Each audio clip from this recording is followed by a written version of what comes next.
नमस्कार दोस्तों, स्वागत है आपका मेरे चैनल कॉर्नर ऑफ बुक्स में। आज मैं आप लोगों के लिए मुंशी प्रेमचंद जी की एक नई कहानी लाई हूँ जिसका शीर्षक है अनाथ लड़की। अगर आपको कहानी पसंद आती है तो वीडियो को लाइक और सब्सक्राइब अवश्य करें। तो आइए सुनते हैं मुंशी प्रेमचंद जी की कहानी। सेठ पुरुषोत्तम दास पूना की सरस्वती पाठशाला का मुआयना करने के बाद बाहर निकले तो एक लड़की ने दौड़कर उनका दामन पकड़ लिया। सेठ जी रुक गए और मोहब्बत से उसकी तरफ देखकर पूछा, क्या नाम है? लड़की ने जवाब दिया, रोहिणी। सेठ जी ने उसे गोद में उठा लिया और बोले, तुम्हें कुछ इनाम मिला? लड़की ने उनकी तरफ बच्चों जैसी गंभीरता से देखकर कहा, तुम चले जाते हो, मुझे रोना आता है, मुझे भी साथ लेते चलो। सेठ जी ने हंसकर कहा, मुझे बड़ी दूर जाना है, तुम कैसे चलोगी? रोहिणी ने प्यार से उनकी गर्दन में हाथ डाल दिए और बोली, जहाँ तुम जाओगे वहाँ मैं भी चलूँगी, मैं तुम्हारी बेटी हूँगी। मदरसे के अफसर ने आगे बढ़कर कहा, इसका बाप साल भर हुआ नहीं रहा, माँ कपड़े सीती है, बड़ी मुश्किल से गुजर होती है। सेठ जी के स्वभाव में करुणा बहुत थी। यह सुनकर उनकी आंखें भर आई। उस भोली प्रार्थना में वह दर्द था जो पत्थर से दिल को पिघला सकता है। बेकसी और यतीमी को इससे ज़्यादा दर्दनाक ढंग से जाहिर करना नामुमकिन था। उन्होंने सोचा, इस नन्हे से दिल में न जाने क्या अरमान होंगे और लड़कियां अपने खिलौने दिखाकर कहती होंगी, यह मेरे बाप ने दिया है। वह अपने बाप के साथ मदरसे आती होंगी, उसके साथ मेलों में जाती होंगी और उनकी दिलचस्पियों का जिक्र करती होंगी। यह सब बातें सुन सुनकर इस भोली लड़की को भी ख्वाहिश होती होगी कि मेरे बाप होता। माँ की मोहब्बत में गहराई और आत्मिकता होती है जिसे बच्चे समझ नहीं सकते। बाप की मोहब्बत में खुशी और चाव होता है जिसे बच्चे खूब समझते हैं। सेठ जी ने रोहिणी को प्यार से गले लगा लिया और बोले, अच्छा, मैं तुम्हें अपनी बेटी बनाऊंगा, लेकिन खूब जी लगा कर पढ़ना। अब छुट्टी का वक्त आ गया है, मेरे साथ आओ, तुम्हारे घर पहुंचा दूं। यह कहकर उन्होंने रोहिणी को अपनी मोटर कार में बिठा लिया। रोहिणी ने बड़े इत्मीनान और गर्व से अपनी सहेलियों की तरफ देखा। उसकी बड़ी बड़ी आंखें खुशी से चमक रही थी और चेहरा चांदनी रात की तरह खिला हुआ था। सेठ ने रोहिणी को बाजार की खूब सैर कराई और कुछ उसकी पसंद से, कुछ अपनी पसंद से बहुत सी चीज़ें खरीदी। यहाँ तक कि रोहिणी बातें करते करते कुछ थक सी गई और खामोश हो गई। उसने इतनी चीज़ें देखी और इतनी बातें सुनी कि उसका जी भर गया। शाम होते होते रोहिणी के घर पहुँचे और मोटर कार से उतरकर रोहिणी को अब कुछ आराम मिला। दरवाज़ा बंद था। उसकी माँ किसी ग्राहक के घर कपड़े देने गई थी। रोहिणी ने अपने तोहफों को उलटना पलटना शुरू किया। खूबसूरत रबड़ के खिलौने, चीनी की गुड़िया जरा दबाने से चूं चूं करने लगती और रोहिणी यह प्यारा संगीत सुनकर फूली न समाती थी। रेशमी कपड़े और रंग बिरंगी साड़ियों की कई बंडल थे, लेकिन मखमली बूटे की गुलकारियों ने उसे खूब लुभाया था। उसे उन चीज़ों को पाने की जितनी खुशी थी, उससे कहीं ज़्यादा उन्हें अपनी सहेलियों को दिखाने की बेचैनी थी। सुंदरी के जूते अच्छे सही, लेकिन उनमें ऐसे फूल कहाँ हैं? ऐसी गुड़िया उसने कभी देखी भी न होगी। इन ख्यालों से उसके दिल में उमंग भर आई और वह अपनी मोहिनी आवाज़ में एक गीत गाने लगी। सेठ जी दरवाजे पर खड़े इस पवित्र दृश्य का हार्दिक आनंद उठा रहे थे। इतने में रोहिणी की माँ रुक्मणी कपड़ों की एक पोटली लिए हुए आती दिखाई दी। रोहिणी ने खुशी से पागल होकर एक छलांग भरी और उसके पैरों से लिपट गई। रुक्मणी का चेहरा पीला था, आंखों में हसरत और बेकसी छिपी हुई थी। गुप्त चिंता का सजीव चित्र मालूम होती थी, जिसके लिए जिंदगी में कोई सहारा नहीं। मगर रोहिणी को जब उसने गोद में उठाकर प्यार से चूमा, तो जरा देर के लिए उसकी आंखों में उम्मीद और जिंदगी की झलक दिखाई दी। मुरझाया हुआ चेहरा फूल सा खिल गया। बोली, आज तो इतनी देर तक कहाँ रही? मैं तुझे ढूंढने पाठशाला गई थी। रोहिणी ने झुमक कर कहा, मैं मोटर कार पर बैठकर बाजार गई थी। वहाँ से बहुत अच्छी अच्छी चीज़ें लाई हूँ। यह देखो कौन खड़ा है। माँ ने सेठ जी की तरफ ताका और लजाकर सिर झुका लिया। बरामदे में पहुँचते ही रोहिणी माँ की गोद से उतरकर सेठ जी के पास गई और अपनी माँ को यकीन दिलाने के लिए भोलेपन से बोली, क्यों, तुम मेरे बाप हो ना? सेठ जी ने उसे प्यार करके कहा, हाँ, तुम मेरी प्यारी बेटी हो। रोहिणी ने उनसे मुंह की तरफ याचना भरी आंखों से देखकर कहा, अब तुम रोज यहीं रहा करोगे? सेठ जी ने उसके बाल सुलझाकर जवाब दिया, मैं यहाँ रहूँगा तो काम कौन करेगा? मैं कभी कभी तुम्हें देखने आया करूँगा, लेकिन वहाँ से तुम्हारे लिए अच्छी अच्छी चीज़ें भेजूँगा। रोहिणी कुछ उदास सी हो गई। इतने में उसकी माँ ने मकान का दरवाज़ा खोला और बड़ी फुर्ती से मैले बिछावन और फटे हुए कपड़े समेटकर कोने में डाल दिए कि कहीं सेठ जी की निगाह उन पर न पड़ जाए। यह स्वाभिमान स्त्रियों की खास अपनी चीज़ है। रुक्मणी अब इस सोच में पड़ी थी कि मैं इनकी क्या खातिर तवज्जो करूं। उसने सेठ जी का नाम सुना था। उसका पति हमेशा उनकी बड़ाई किया करता था। वह उनकी दया और उदारता की चर्चाएं अनेकों बार सुन चुकी थी। वह उन्हें अपने मन का देवता समझा करती थी। उसे क्या उम्मीद थी कभी उसका घर भी उनके कदमों से रोशन होगा। लेकिन आज जब वह शुभ दिन संयोग से आया, तो वह इस काबिल भी नहीं कि उन्हें बैठने के लिए एक मोड़ा दे सके। घर में पान और इलायची भी नहीं। वह अपने आंसुओं को किसी तरह न रोक सकी। आखिर जब अंधेरा हो गया और पास के ठाकुर द्वारे से घंटों और नगाड़ों की आवाज़ें आने लगी, तो उन्होंने जरा ऊंची आवाज़ में कहा, बाई जी, अब मैं जाता हूँ। मुझे अभी यहाँ बहुत काम करना है। मेरी रोहिणी को कोई तकलीफ़ ना हो। मुझे जब मौका मिलेगा उसे देखने आऊँगा। उसको पालने पोसने का काम मेरा है और मैं उसे बहुत खुशी से पूरा करूँगा। उसके लिए अब तुम कोई फिक्र मत करो। मैंने इसका वजीफ़ा बांध दिया है और यह उसकी पहली किस्त है। यह कहकर उन्होंने अपना खूबसूरत बटुआ निकाला और रुक्मणी के सामने रख दिया। गरीब औरत की आंखों में आंसू जारी थे। उसका जी बरबस चाहता था कि उसके पैरों को पकड़कर खूब रोए।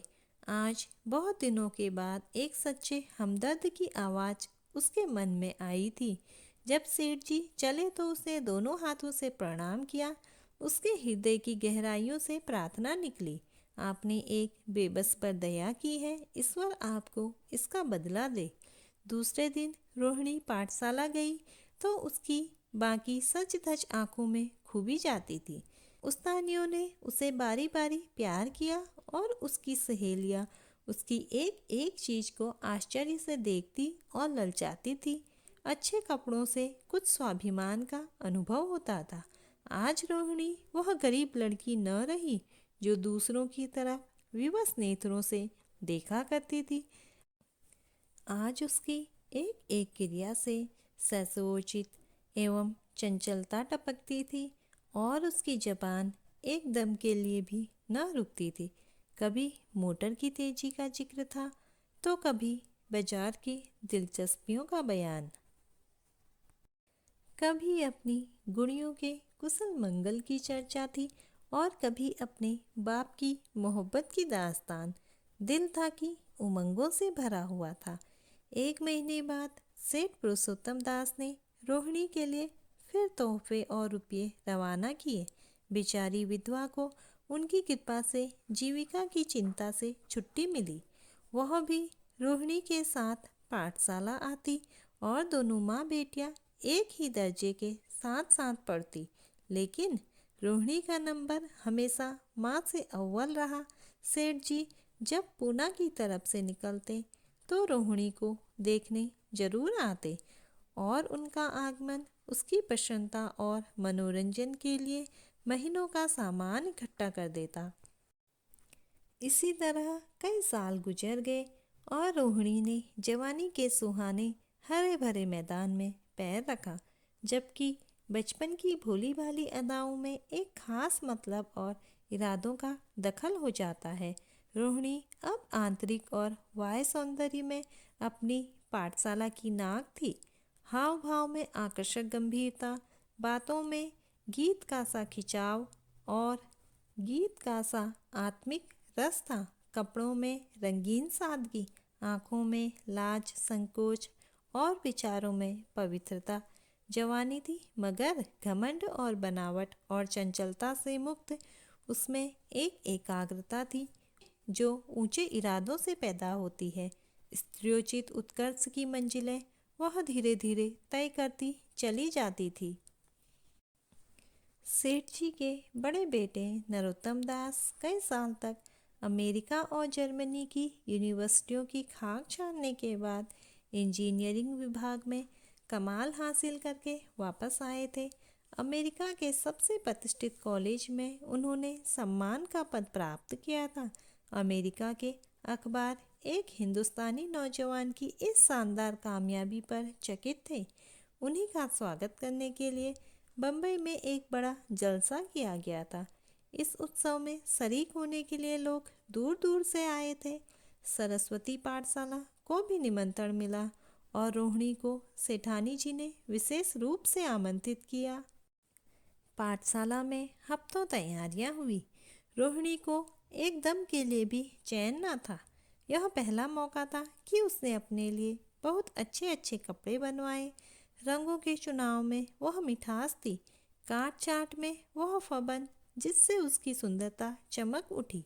सेठानी कौशल्या देवी उसे लेने के लिए रेलवे स्टेशन पर मौजूद थी। रोहिणी गाड़ी से उतरते ही उनके पैरों की तरफ झुकी, लेकिन उन्होंने उसे छाती से लगा लिया और इस तरह प्यार किया कि जैसे वह उनकी बेटी है। वह उसे बार बार देखती थी और आंखों से गर्व और प्रेम टपक पड़ता था। इस जलसे के लिए ठीक समुंदर के किनारे एक हरे भरे सुहाने मैदान में एक लंबा चौड़ा सामियाना लगाया गया था। एक तरफ आदमियों का समुद्र उमड़ा हुआ था, दूसरी तरफ समुद्र की लहरें उमड़ रही थी। गोया वह भी इस खुशी में शरीक थी। जब उपस्थित लोगों ने रोहिणी बाई के आने की खबर सुनी तो हजारों आदमी उसे देखने के लिए खड़े हो गए। यही तो वह लड़की है जिसने अब की शास्त्री की परीक्षा पास की है। जरा उसके दर्शन करने चाहिए। अब भी इस देश की स्त्रियों में ऐसे रत्न मौजूद हैं। भोले भाले देश प्रेमियों में इस तरह की बातें होने लगी। शहर की कई प्रतिष्ठित महिलाओं ने आकर रोहिणी को गले लगाया और आपस में उसके सौंदर्य और उसके कपड़ों की चर्चा होने लगी। आखिर मिस्टर पुरुषोत्तम दास तशरीफ लाए। हालांकि वह बड़ा शिष्ट और गंभीर उत्सव था, लेकिन उस वक्त दर्शन की उत्कंठा पागलपन की हद तक जा पहुंची थी। एक भगदड़ सी मच गई। कुर्सियों की कतारें गड़बड़ हो गई। कोई कुर्सी पर खड़ा हुआ, कोई उसके हाथों पर। कुछ मनचले लोगों ने समियाने की रस्सियां पकड़ी और उन पर जा लटके। कई मिनट तक यही तूफान मचा रहा। कहीं कुर्सियां टूटी, कहीं कुर्सियां उल्टी, कोई किसी के ऊपर गिरा, कोई नीचे। ज़्यादा तेज लोगों में धौल धप्पा होने लगा। तब बीन की सुहानी आवाज़ें आने लगी।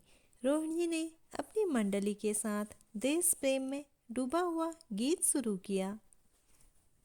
सारे उपस्थित लोग बिल्कुल शांत थे और उस समय वह सुरीला राग, उसकी कोमलता और स्वच्छता उसकी प्रभावशाली मधुरता, उसकी उत्साह भरी वाणी दिलों पर वह नशा सा पैदा कर रही थी, जिससे प्रेम की लहरें उठती हैं, जो दिल से बुराइयों को मिटाता है और उससे जिंदगी की हमेशा याद रहने वाली यादगारें पैदा हो जाती है।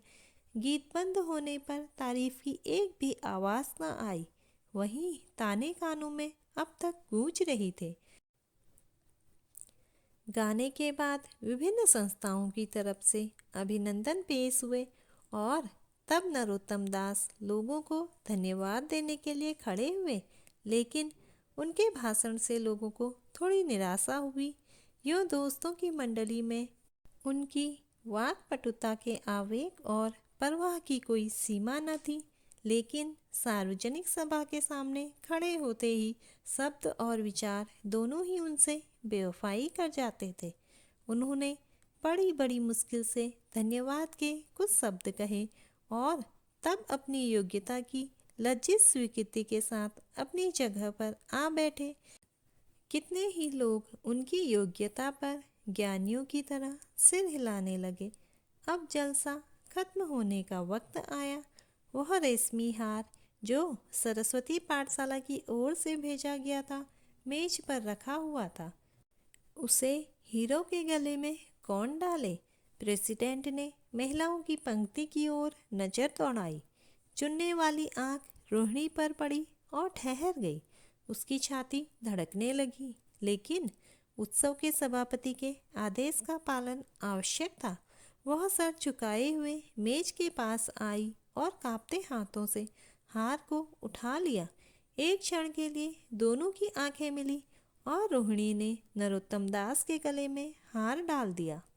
दूसरे दिन सरस्वती पाठशाला के मेहमान विदा हुए, लेकिन कौशल्या देवी ने रोहिणी को न जाने दिया। बोली, अभी तुम्हें देखने से जी नहीं भरा।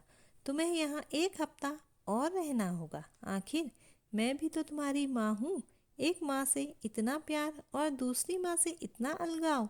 रोहिणी कुछ जवाब न दे सकी। यह सारा हफ्ता कौशल्या देवी ने उसकी विदाई की तैयारियों में खर्च किया। 7वें दिन उसे विदा करने के लिए स्टेशन तक आई। चलते वक्त उससे गले मिली और बहुत कोशिश करने पर भी आंसुओं को न रोक सकी। नरोत्तम दास भी आए थे। उनका चेहरा उदास था।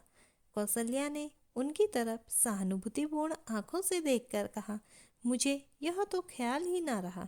रोहिणी क्या यहाँ से पूना तक अकेली जाएगी? क्या हर्ज है? तुम ही चले जाओ, शाम की गाड़ी से लौट आना। नरोत्तम दास के चेहरे पर खुशी की लहर दौड़ गई, जो इन शब्दों में न छिप सकी। अच्छा, मैं ही चला जाऊंगा। वह इस फिक्र में थे कि देखें विदाई की बातचीत का मौका भी मिलता है या नहीं। वह अब खूब जी भरकर अपना दर्दे दिल सुनाएंगे और मुमकिन हुआ तो उस लाज संकोच को जो उदासीनता के पर्दे में छिपी हुई है मिटा देंगे। रुक्मणी को अब रोहिणी की शादी की फिक्र पैदा हुई। पड़ोस की औरतों में इसकी चर्चा होने लगी थी। लड़की इतनी सयानी हो गई है, अब क्या बुढ़ापे में ब्याह होगा? कई जगह से बात आई। उनमें कुछ बड़े प्रतिष्ठित घराने थे, लेकिन जब रुक्मणी उन पैमानों को सेठ जी के पास भेजती तो वे यही जवाब देते कि मैं खुद फिक्र में हूँ। रुक्मणी को उनकी हर टाल मटोल बुरी मालूम होती थी। रोहिणी को बम्बई से लौटा महीना भर हो चुका था। एक दिन वह पाठशाला से लौटी तो उसे अम्मा की चारपाई पर एक खत पड़ा हुआ मिला। रोहिणी पढ़ने लगी। लिखा था, बहन, जब से मैंने तुम्हारी लड़की को बम्बई में देखा है, मैं उस पर रीझ गई हूँ। अब उसके बगैर मुझे चैन नहीं है। क्या मेरा ऐसा भाग्य होगा कि वह मेरी बहू बन सके? मैं गरीब हूँ, लेकिन मैंने सेठ जी को राजी कर लिया है। तुम भी मेरी यह विनती कबूल करो। मैं तुम्हारी लड़की को चाहे फूलों की सेज पर न सुला सकूं, लेकिन इस घर का एक आदमी उसे आंखों की पुतली बनाकर रखेगा। अब रहा लड़का। माँ के मुंह से लड़के का बयान कुछ अच्छा नहीं मालूम होता, लेकिन यह कह सकती हूँ कि परमात्मा ने यह जोड़ी अपने हाथों से बनाई है। सूरत में, स्वभाव में, विद्या में हर दृष्टि से वह रोहिणी के योग्य है। तुम जैसे चाहे अपना इत्मीनान कर सकती हो। जवाब जल्द देना और ज़्यादा क्या लिखूं। नीचे थोड़े से शब्दों में सेठ जी ने उस पैगाम की सिफारिश की थी। रोहिणी गालों पर हाथ रखकर सोचने लगी। नरोत्तम दास की तस्वीर उसकी आंखों के सामने आ खड़ी हुई। उनकी वह प्रेम की बातें जिनका सिलसिला बम्बई से पूना तक नहीं टूटा था, कानों में गूंजने लगी। उसने एक ठंडी सांस ली और उदास होकर चारपाई पर लेट गई। सरस्वती पाठशाला में एक बार फिर सजावट और सफाई के दृश्य दिखाई दे रहे हैं। आज रोहिणी की शादी का शुभ दिन, शाम का वक्त, बसंत का सुहाना मौसम। पाठशाला के दारों दीवार मुस्कुरा रहे हैं और हरा भरा बगीचा फूला नहीं समाता। चंद्रमा अपनी बारात लेकर पूरब की तरफ से निकला। उसी वक्त मंगलाचरण का सुहाना राग उस रूपली चांदनी और हल्के हल्के हवा के झोंकों में लहरें मारने लगा। दूल्हा आया। उसे देखते ही लोग हैरत में आ गए। यह नरोत्तम दास थे। दूल्हा मंडप के नीचे गया। रोहिणी की माँ अपने को रोक न सकी। उसी वक्त जाकर सेठ जी के पैर पर गिर पड़ी। रोहिणी की आंखों से प्रेम और आनंद के आंसू बहने लगे। मंडप के नीचे हवन कुंड बना था। हवन शुरू हुआ। खुशबू की लपेटें हवा में उठी और सारा मैदान महक गया। लोगों के दिलो दिमाग में ताजगी की उमंग पैदा हुई। फिर संस्कार की बारी आई। दूल्हा और दुल्हन ने आपस में हमदर्दी, जिम्मेदारी और वफादारी के पवित्र शब्द अपनी जबानों से कहे। विवाह की वह मुबारक जंजीर गले में पड़ी जिसमें वजन है, शक्ति है, पाबंदियां हैं, लेकिन वजन के साथ सुख और पाबंदियों के साथ विश्वास है। दोनों दिलों में उस वक्त एक नई बलवान आत्मिक शक्ति की अनुभूति हो रही थी। जब शादी की रस्में खत्म हो गई तो नाच गाने की मजलिस का दौर आया। मोहक गीत गूंजने लगे। सेठ जी थक कर चूर हो गए थे। जरा दम लेने के लिए बगीचे में जाकर एक बेंच पर बैठ गए। ठंडी ठंडी हवा आ रही थी। एक नशा सा पैदा करने वाली शांति चारों तरफ छाई हुई थी। उसी वक्त रोहिणी उनके पास आई और उनके पैरों से लिपट गई। सेठ जी ने उसे उठाकर गले से लगा लिया और हंसकर बोले, क्यों, अब तो तुम मेरी अपनी बेटी हो गई।